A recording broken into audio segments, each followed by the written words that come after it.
পূর্ব বর্ধমান জেলার মঙ্গলকোট ও ভাতার থানার অন্তর্গত মুসুরি বা মুশারু এবং পলসনা সহ কয়েকটি গ্রামে বিষধর সাপ নিয়ে এক অনন্য ও প্রাচীন লোকসংস্কৃতি প্রচলিত আছে। এখানকার স্থানীয় মানুষের কাছে এই সাপ ঝাঁকলাই বা ঝাংলাই নামে পরিচিত এবং এদেরকে সাক্ষাৎ দেবী ঝঙ্কেশ্বরী রূপে পুজো করা হয়। মহারাষ্ট্রের শ্বেতপাল গ্রামের মতো এই গ্রামগুলিকেও বাংলার এক ধরনের সাপের গ্রাম বলা চলে।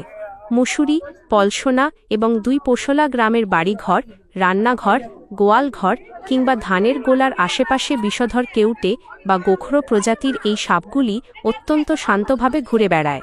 লোকবিশ্বাস, মনসামঙ্গল কাব্যে লক্ষিন্দরকে বাসরঘরে দংশন করার পর বেহুলার অভিশাপে কালনাগিনীর বিষ প্রয়োগের ক্ষমতা কেড়ে নেওয়া হয়েছিল এবং তাকে নির্বিষ অবস্থায় এই অঞ্চলগুলিতে লুকিয়ে থাকতে বলা হয়েছিল। সেই কালনাগিনী বা ঝাঁকলাই এর বংশধরেরাই এখানে প্রজন্মের পর প্রজন্ম ধরে বসবাস করছে। মুসুরি গ্রামে এই উপলক্ষে একটি বড় মেলা বসে এবং দূরদূরান্ত থেকে মানুষ এই পুজো দেখতে আসেন। পুজোর দিন প্রথমে একটি জ্যান্ত সাপকে দুধ ও ফুল দিয়ে পুজো করা হয়। ছোবল বা কামড় সংক্রান্ত ধারণা। এখানকার মানুষের মনে গভীর অন্ধবিশ্বাস রয়েছে যে এই ঝাঁকলাই সাপ কাউকে কামড়ায় না। যদি কখনো কাউকে সামান্য কামড়ায়ও তবে তাকে তারা সাপের বিষ না ভেবে দেবীর প্রসাদ মনে করেন। চিকিৎসালয়ে যাওয়ার বদলে এই ক্ষেত্রে মন্দিরের মাটি ক্ষতস্থানে লাগানোর প্রথা প্রচলিত আছে। শেখ রতনের রিপোর্ট, পিবি নিউজ।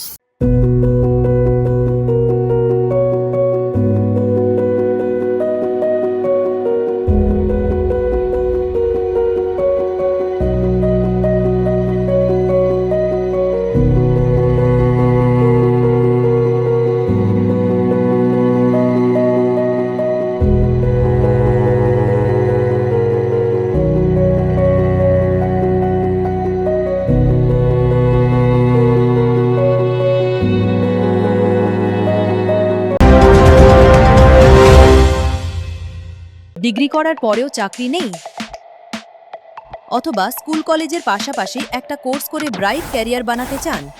মাল্টিমিডিয়া ইন্ডাস্ট্রিতে রয়েছে প্রচুর ভ্যাকেন্সি ও ভালো ক্যারিয়ার বানানোর সুযোগ। চলে আসুন মুপল ইনস্টিটিউট অফ অ্যানিমেশন এবং ডিজাইন বর্ধমান সেন্টারে। Animation, VFX, graphics design, video editing, digital মার্কেটিংয়ের মতো কোর্স করুন। ইন্ডাস্ট্রি স্ট্যান্ডার্ড ট্রেনিংয়ের সঙ্গে থাকছে 100% প্লেসমেন্ট অ্যাসিস্ট্যান্স।